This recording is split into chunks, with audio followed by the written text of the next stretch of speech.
সাতক্ষীরার কালীগঞ্জ থেকে শত কিলোমিটার পথ পাড়ি দিয়ে খুলনা বিশেষায়িত হাসপাতালে ডায়ালিসিসের জন্য এসেছে ২৭ বছরের যুবক আবু সাইদ। গত ৪ বছর সপ্তাহে ২ দিন বাসে চড়ে মাকে নিয়ে আসেন এখানে। ব্যয়বহুল কিডনি চিকিৎসা করাতে গিয়ে পরিবারের বড় সন্তান হিসেবে সংসারের হাল ধরতে চাওয়া ছেলেটি আজ সংসারের বোঝা। হাল ধরতে চাইছিলাম বড় সন্তান, এখন আমি অক্ষম হয়ে গেছি, এই জন্য আর পারি না। পরিবারের ৪ জন সদস্য আছে এবং প্রতিদিন গাড়িতে যাওয়া আসা হয়।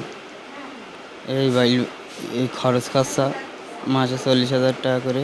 শুধু আবু সাইদ নন, কিডনি রোগে আক্রান্ত হয়ে দূর দূরান্ত থেকে চিকিৎসার জন্য খুলনা বিশেষায়িত হাসপাতালে আসেন অনেকেই। এই চিকিৎসার যে এত পরিমাণ খরচ, আমার ফ্যামিলি সব কিছু শেষ হয়ে গেছে, গ্রামের জায়গা জমি। আল্লাহ করতেছে, আল্লাহ এইভাবে কতদিন বাঁচাবে জানি না। ট্রিটমেন্ট করতে বহুত কষ্ট হয়, অনেক কষ্ট। আমরা ডায়ালিসিস দিই তো আমরা বুঝি। ব্যয়বহুল কিডনি চিকিৎসা করাতে গিয়ে নিঃস্ব হয়ে পড়ছেন অনেকে। আর নিঃস্ব পরিবারগুলো যেমন চিকিৎসা ব্যয় মেটাতে হিমশিম খাচ্ছে, তেমনি সচ্ছল মধ্যবিত্ত পরিবারগুলো দারিদ্র্যসীমার দিকে নামছে।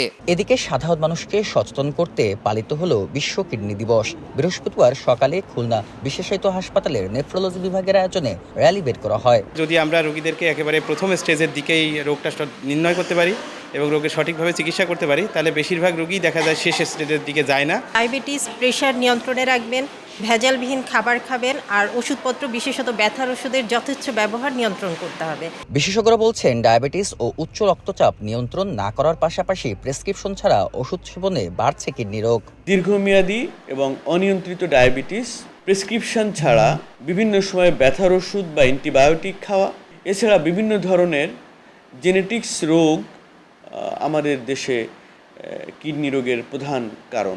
গত বছর খুলনা বিশেষায়িত হাসপাতালে কিডনি রোগে চিকিৎসা নিয়েছেন ১৪,২৪৫ জন। চিকিৎসাধীন অবস্থায় হাসপাতালে মারা গেছেন ৮২ জন। বেল্লাল হোসেন সজল, সময় সংবাদ, খুলনা।